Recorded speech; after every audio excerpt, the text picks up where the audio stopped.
two, three.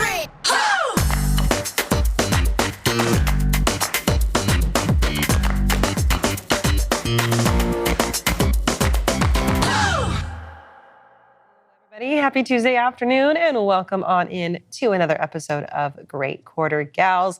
I'm Kaylee and Grace here with my partner in crime, Grace Sharkey. And Grace, it's our first episode of the year and we're kicking it off with a good one.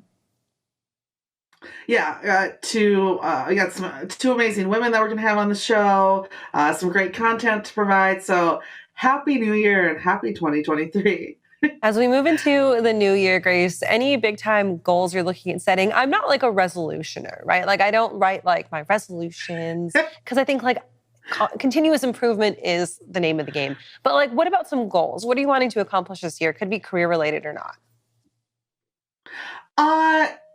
I think I want to try to give back to my community a little bit more. I grew up, my family's big. We used to go volunteer at the shelter a couple of times a year, and I haven't done that in a while. And now that I'm back near my hometown, I want to try to give back a little bit more to the community. So I think that's one thing. We talked this morning on FreightWaves now about doing the Girl Scout troop thing as well. So I want to do a little bit more philanthropy type of work, basically, here near where I'm from. I love that. A very authentic to you type of goal for this year. Yes. Yeah, exactly. And it's, I'm the same. Like, if I set a goal or some type of resolution, I'm not going to hit it. But if I, put the lives of someone else on the line, like, and improving and helping them, then I'll run for it. That's for sure. I always putting others first. There you go. I love that. One of my goals this year is to be a little more active on LinkedIn, maybe be a little bit more intentional, interact with some people, maybe create some of my own personal content. We'll see how that goes and where that takes me. So if you're not following me on LinkedIn yet, follow me on LinkedIn.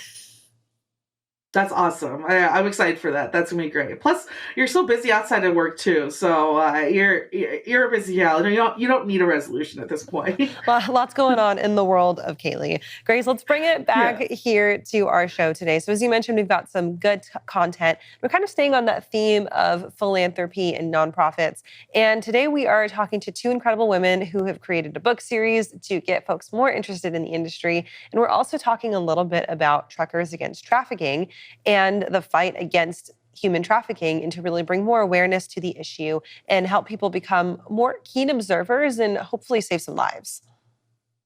Yeah, it's January, which means it's National Human Trafficking Prevention Month. And we all know that Truckers Against Trafficking is one of the biggest organizations that we have against fighting human trafficking as well. I think a lot of people don't, or maybe underestimate how often truckers are involved with solving and helping with these crimes. So I'm really excited that we're going to touch on this a little bit as well, because there's a lot of red flags, and I think areas where people can help out, especially traveling around the road right now. Let's talk a little bit about some of those red flags. Obviously, it depends on the different profession, but human trafficking is something that can happen at any point and really in any mode of transportation, right? We see it often with over-the-road drivers. We see it sometimes with folks who are trafficked in using a charter bus system or things like that. Let's talk about some of those red flags specifically for over-the-road drivers. Yeah. So this one I think is huge, and this is especially for even in airports as well. Lack of knowledge of their own whereabouts, or especially control of their own identification. That's going to be a huge one, especially no matter what age as well. You want to, of course, watch out for that at any age that the male or female might be. Of course, for those in the truck, any type of chatter. We all know about lot lizards and the terms that are out there for where some of these situations could be happening. So watching out for that. Of course, restricted control of communication. I think that goes a lot aligned with the first one. Acknowledgement of some type of pimp or some type of quota that they're making. That likely you're going to hear throughout different conversations at a truck stop, or again, airports are huge. Even your own neighborhoods as well, you want to watch out for. And then a vehicle out of place. I think that's I actually have a friend who avoided being kidnapped in a human trafficking situation in Michigan once, and that was one of the signs that her friends had helped and actually caught and grabbed her before they unfortunately almost grabbed and took her. If you see a van or an RV in a location where that's really not supposed to be there, and it's tough these days, right, with taxis, Ubers, deliveries, but when you sense it and you feel it in your gut, it's time to speak up and say something. So that last one there is definitely huge, especially for even your own neighborhoods as well. Important as we put a lot of the onus to stop this over the road on the drivers, right? They're the ones who are interacting maybe with other drivers at the truck stop. Maybe they see someone who looks out of place, maybe a younger child or a younger female or someone who just doesn't necessarily belong. And they're maybe afraid to say something to authorities or to really kind of make that report because they're not quite sure. And oftentimes those drivers don't necessarily engage with the public a ton, right? You're not necessarily seeing these people come in and out of your trucks. You're used to engaging with the drivers. But you mentioned the rideshare aspect of that. And I really want to touch on the rideshare a lot because oftentimes Uber drivers, Lyft drivers, rideshare drivers are front facing to public patrons, right? You could have someone who is a trafficker bringing their victim with them in the back of an Uber or a taxi or a cab. And it's that driver's job to notice and to really make sure that they're picking up on the clues and paying attention and then making the proper reports. Yeah, most definitely. And when you talk about reporting as well, and this, I think, especially for truck drivers out there, a lot of them are very strong individuals who a lot of times are, let's be honest, packing their own weapons as well. Don't take this into your own hands. Don't become the law. Don't be no vigilante. the No vigilantes in here. Yeah, none of it. Make sure it's reported and move forward from there. But I think that's a big part of this too. Even those in the Uber situations, don't go off on a baby driver situation trying to fly around and save the day. Maybe drive to a local station, something of that nature. But don't try to take any of the law into your hands because that could just lead to a more dangerous situation. Absolutely. So it's National Human Trafficking Prevention Month, and you can head on over to truckersagainsttrafficking.org and really gain some valuable knowledge just from Citizen here. But Truckers Against Trafficking also has an app that you can download as well. That's on iOS and Google Play, and you can get their resources and really figure out how to arm yourself and be better prepared. You don't even necessarily have to be a driver or someone involved in the transportation industry. You don't have to be a trucker to fight against trafficking. You can just be a normal human person who wants to see the stop. Yeah, and for those drivers out there, they actually ETAT is their ELD friendly app as well. So if you don't want to put another application on your phone, you can actually download one on your ELD as well, which is probably one of the best ways to use that interface, right? So tons of ways to get involved, tons of ways to report something that you've seen. And I've talked to them in the past. It's always best to report than underreport, right? Even if you're like, I'm not sure, I don't want to get into a situation. A lot of times those odd situations are the ones that end up saving a life. So if you see something, say something. Absolutely, 100%. It's so important to bring this issue to light, Grace, but let's go ahead and introduce our guests. Maybe turn to a little bit of a lighter note. We've got two incredible women joining us today, both of whom have created a book series introducing children to the world of trucking. So with us today, we've got Debbie Sparks and we've got Linda Hagopian, both co-founders of Good Buggy. And guys, thank you both for being here. Thank you. Hello. Very excited. Hello, ladies. Excited to see you. I saw Debbie at Race Across America, so we just recently saw each other, and happy to have you guys on the show. Yeah, she was excited to meet you. She told me about that. Yeah, great. So, Debbie, you are executive director of the National Motor Freight Traffic Association. You are a board member of Race Across America. You and Linda have both co-founded and created this book series. Starting off with you, give us a little bit of a background of involvement and how you got interested and involved in truck transportation and how you've really developed into these multiple, very interesting roles. A lot of time on my hands. I fell into trucking, honestly. I was I was in the .com, and it was back in the days when we had the Soho and the .com crash, and I worked for a small company, and we were purchased by Kinko's, and we actually did some of the first packaging with FedEx. We were creating the online version for Kinko's back before you brought in your floppy disk and you wanted to do it virtually. And we had to create packaging and do it all over the world. And the job offer came in to move to California, and I lived in Washington, D.C., and it just wasn't what I wanted to do.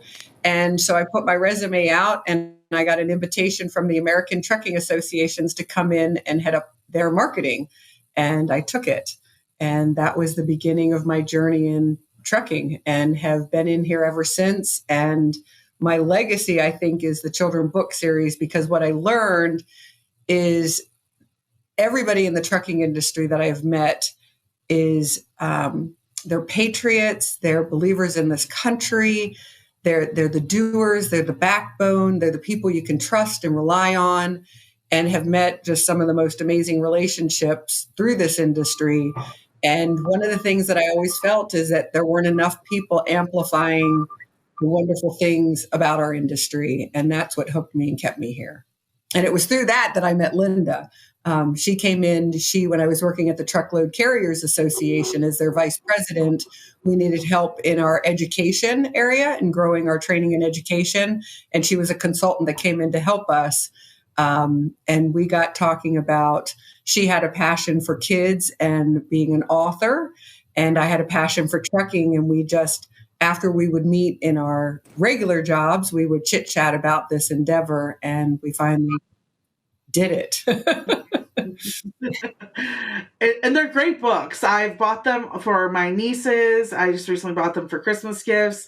I love them. They're so detailed and so focused on this industry. Linda, what's the book writing process like, especially for a book like this that does really wrap in a lot of the industry in its plot lines?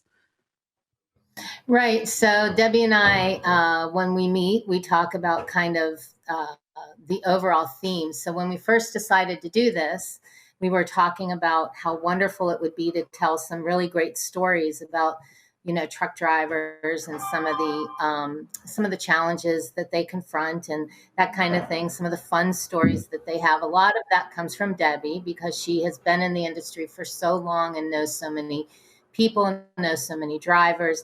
So we started thinking about it, and we thought, how could we tell the story? And then we decided that, well, kind of on a monthly basis, there's always an event or an activity. And we know most things involve trucking at some point, right? To get supplies and goods from point A to point B. So we thought about a theme, an activity for every month. So July was, delivering hot dogs to the 4th of July party. August was, I'm sorry, I screwed up, but ice cream to the 4th of July party, and then hot dogs to the Little League World Series, right? So we took every month basically and outlined kind of what that trail would be like and what that adventure would be like. So I love this. Kind of the book writing process. Yeah. It's been a lot of fun. I mean, Debbie and I, first of all, it's based off of a really good, solid friendship, and our personalities really mesh. We have a lot of fun creating the storylines. We have a lot of fun creating characters and names for characters. No. We fight too. We fight because Linda will go down a creative tangent and she's writing, and I'll be like, no, a truck driver would never do that. No, you cannot do that. Linda, that's not how it happens. We can't. And she's like, Debbie, it's a creative children's book. We can embellish. I'm like, no, because we're going to show respect for the truck drivers in the industry. You can't do that. And she's like, okay. I get a little bit too passionate. Yes. Yeah, but that's I look at that as fun. That's fun. That's the creative process, So, that's what I'm used to. I'm in marketing communications my entire career, and we have those kinds of activities and interactions all of the time. So it's all part of the creative process. But you're right, Debbie really is, gets really detailed about these things because she wants it to be I will say, while this is intended to be for a wider audience, we know the trucking industry is going to be particularly interested, and they'll call a foul. No, that's not what we do. Just like Debbie does in the creative process, right? They'll say, I don't know if that's really what I want, what happens on the road, but we have a good time with it. So. I think about how formative pieces of media like this are for kids as they're starting to explore their options and think about, what do I want to be when I grow up? And I'm a meteorologist by trade, right? And I was like a 6-year-old saying, I want to be a meteorologist. I learned that word from the Magic School Bus, from hearing Miss Frizzle talk about it, and like Miss Frizzle does the weather, right? And without that piece of media, I wouldn't have gotten into my career and found an interest in a field that is honestly pretty obscure. Same thing with the driver industry, right? A lot of us are trying to kind of rewrite the narrative of what truck driving is. And especially in the last few years, there's been a really, really great effort in kind of removing the curtain, taking away the mask, and removing a lot of stereotype from what the industry brings.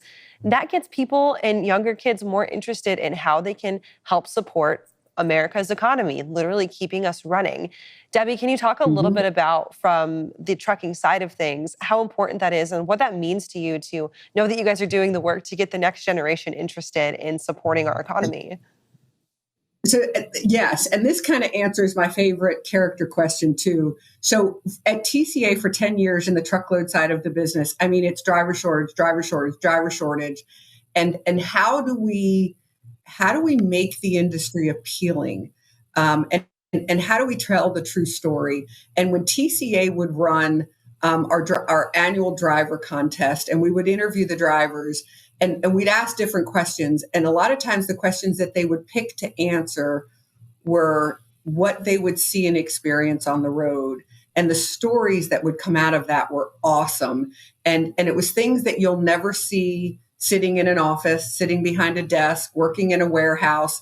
And then I started thinking about my nieces and my nephews, and a lot of that generation that doesn't feel the pressure to go to college right away, that's trying to find themselves, really figure out what their calling is, but their parents are screaming at them, make a living, get independent. And I thought, and that's kind of where the idea, and Linda kind of had a couple nephews, and I had a nephew and nieces, and we were like, you can ride your bike, you can bring your bike, you can bring snowboards, and we learned this from a lot of the drivers, the places that they would go and see, the family that they could visit, the adventures that they get to do. And we thought that's what we really need to highlight, but also, tie it back into training and education. Let's learn about geography. Let's learn about the world. We also built in the glossary, so we would tie in trucking terms. So if they wanted some new vocabulary, they could have that. But, it kind of tied back really to how do we address the driver shortage? We're looking at autonomous trucks, but, there's still that, the tiny movement started, and why haul a tiny house when you could haul a trailer and make money, and you could live in a really, really tiny house. So it all kind of paralleled with what was going on, and kind of filling a need, but also our creative side of really wanting to write a children's storybook and fill that need. So Linda was very kind in letting us fine tune it into trucking. Oh, no, it was great too. I mean, we actually have in the book too, Debbie mentions the glossary, but we actually added an adventure map that shows them how he got from point A to point B, and in the next story, he goes walleye fishing up at Lake Erie, and we have the adventure map include that. And he's a real adventure guy. He takes his bike, Trip Wheeler, I'm talking about, the main character of the book. Anyway, I'm sorry, I interrupted you, Kaylee. Go ahead. It's well, hey, one of my questions was going to be, is there going to be another book? So thank you for answering that one. For you guys to introduce the audience a little bit to the characters, who's one of your favorite characters from the book and why? Linda, you go first. Okay, I'll go first. And this may be because I recently got my first dog, and I love Detour. I just love Detour, and the personality of Detour is an Australian Shepherd. He's out and about, and he's always looking around, and the end, the reason we called him Detour is at the end of every book, all of a sudden he's gone and he's exploring and they have to find him. So I would say, you know, Detour. And then some of the small add-ins that we have, I love Rusty Hooligan. He's in the second book, and he is a cranky old truck driver that looks, you know, his personality is just his name. So he's a little rusty, you know? So, but anyway, go ahead, Debbie, you go next. No, and I have to say, Rusty Hooligan was designed after a lot of our old, very traditional drivers. I thought about when we switched to electronic logs, you know, we're not going to do it. But what they don't always show you that you learn in Rusty, our character, the biggest hearts in the world. They have that very rough exterior, but they've got the biggest hearts. They'll do anything for you once they let you in. My favorite really was Dolly. And it's Dolly and Trip because it's the contrast of the two, like the story that Linda was hinting at. They're going to be making the delivery. They're both going to the same place. And Dolly recommends, since they had to strap their load, it's a flatbed, that maybe they should go and stay the night at the rest stop. And Trip wasn't having anything to do with it. He's going walleye fishing on Lake Erie, and he's not going to do it. And that's when he gets into trouble. So it's the young driver against more the seasoned, you know, Dolly's more of the mentor, and she lets him do his thing, but she always kind of helps solve the problem. It's those are probably my two favorite. But Rusty does hold a special place in my heart. So I've got to say now, I'm going to have to go read the books because this is my Australian Shepherd. This is Goose. No kidding. And he's totally relatable. You know what? I will take him on a road trip, and if I turn my back, he's gone, right? But now I'm going to have to go read the books and get Goose to relate to that character. Where can people go to find these and to learn a little bit more about them? Are we talking like independent bookstores? Are they out on Amazon? Where can folks go? All Amazon. Yes, they are on Amazon, and we do have a website too. It's 10-for Good Buggy. So it's the 10-for Good Buggy also. So yeah, thank you. Yeah. Yeah, and they're great gifts. They're very great for introducing your nieces, nephews, kids to the industry. They have to solve problems. There's reefer breakdowns. There's detours by Detour as well. So it's a great way to explain even like what a warehouse manager is and what a dock worker is in book 2. So a lot of good stuff in there. It's so funny. I have to tell a quick story. So when I started my new job with the NMFTA back in February, and I was meeting our board, one of the board members came up to me and he said, "My wife thinks that you might be the same person that authors the story, the 10-for Good Buggy story." And I said, "Yeah." And he goes, "Oh my gosh, my grandchildren love that." He said, "I've been in trucking my whole life." And she's always Googling to try to find books about trucking for the grandkids. He said, and we've bought yours. And he said the same question, what's your next book? When's it coming out? They want more. And yes, Grace, we do have another one coming out. Yay.